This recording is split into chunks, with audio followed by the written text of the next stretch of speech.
تو نے بولا کہ تو نے بولا کہ میں نے جیسے ہی امام علی کو علیہ السلام لکھا میری رافضیت سمجھ میں آ گئی. مطلب میں یہ تفضیلی چیزیں اور یہ ساری چیزیں ہیں تو اس بات سے ناپتا ہے کہ علیہ السلام میں نے لگایا. تو امام بخاری کو کیا کہے گا جنہوں نے علیہ السلام لگایا ہے؟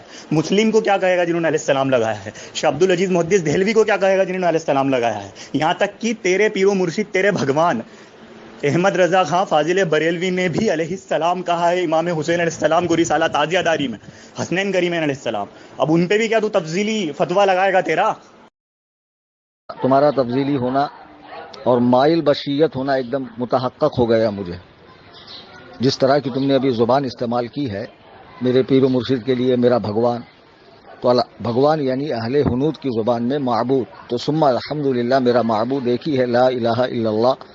اس کی وحدانیت پر، اس کی یکتانیت پر، اس کی صمدیت پر میرا ایمان و یقین ہے. اس کے علاوہ کوئی بھی میرے نزدیک پوجا کے لائق نہیں ہے. ہاں تم شیعوں نے ضرور 12 بھگوان گڑھ رکھے ہیں، وہ 12 ائمہ جن کی تم پرستش بھی کرتے ہو، حالانکہ وہ بزرگان دین ان چیزوں سے پاک ہیں. اب دوسری بات کہ تم نے کہا کہ حضرت امام بخاری نے علیہ السلام لکھا ہے.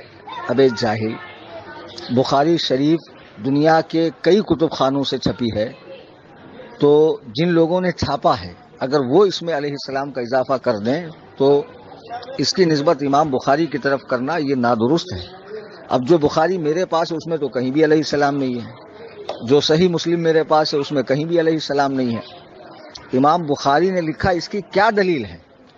کیا امام بخاری نے ترجمے کے ساتھ بخاری لکھی؟ آج بخاری ترجمے کے ساتھ چھپتی ہے. امام بخاری نے اعراب کے ساتھ بخاری لکھی، آج بخاری اعراب کے ساتھ آتی ہے. کیا امام بخاری نے شرح کے ساتھ بخاری لکھی ہے؟ آج بخاری کی ہزاروں شرحیں موجود ہیں. تو زمانے کی تبدیلی کے ساتھ لوگ اپنی اپنی آسانیوں کے لیے اس کا ترجمہ بھی کرتے ہیں، شرح بھی کرتے ہیں، پھر جب اسے اپنی طرف سے چھاپتے ہیں تو منشاہی چیزوں کا اضافہ بھی کرتے ہیں.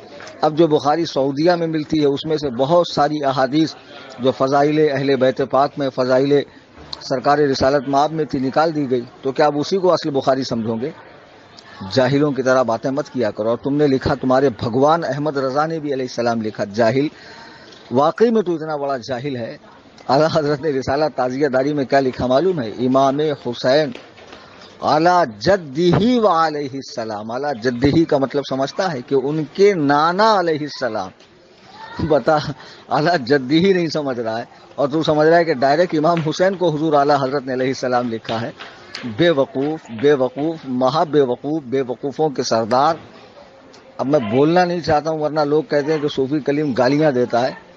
واقعی میں تو چوتیوں کا سردار ہے کہ رسالہ تعزیہ داری اٹھا ابھی اور دیکھ، اعلیٰ جدہ و علیہ السلام، امام حسین اعلیٰ جدہ و علیہ السلام لکھا ہے یا امام حسین علیہ السلام لکھا ہے؟ تو اعلیٰ جدہ کا مطلب کسی عالم سے جا کے پوچھ کیا ہوتا ہے. ان کے نانا علیہ السلام، یہ مطلب ہے اس کا. سمجھا؟ تو حضور کو تو علیہ السلام کہہ سکتے ہیں، تمام انبیاء تمام ملائکہ کو کہہ سکتے ہیں، بجوز انبیاء اور ملائکہ کہ کسی اور کے لیے اہل السنہ کے اندر علیہ السلام لگانا جائز نہیں ہے اہل السنہ میں. سمجھا؟ بے وقوف. اور کہتا شاہ عبد العزیز. ابے گدھے، عزیز نہیں ہے، عزیز ہے. اردو ٹھیک کر، تلفظ صحیح کر.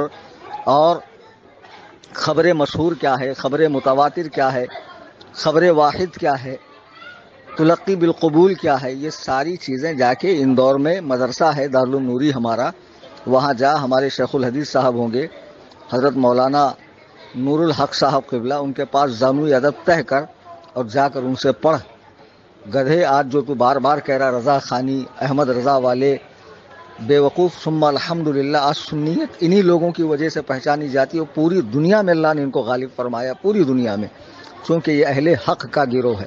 اور تم جیسے اوباش قسم کے لونڈے چند مزاروں پہ بیٹھ کے مورچھل مارنے کا کام اور دھواں اڑانے کا کام کر رہے، اور تم لوگ یہیں تک سمٹ گئے اور دن بدن سمٹ رہے ہو.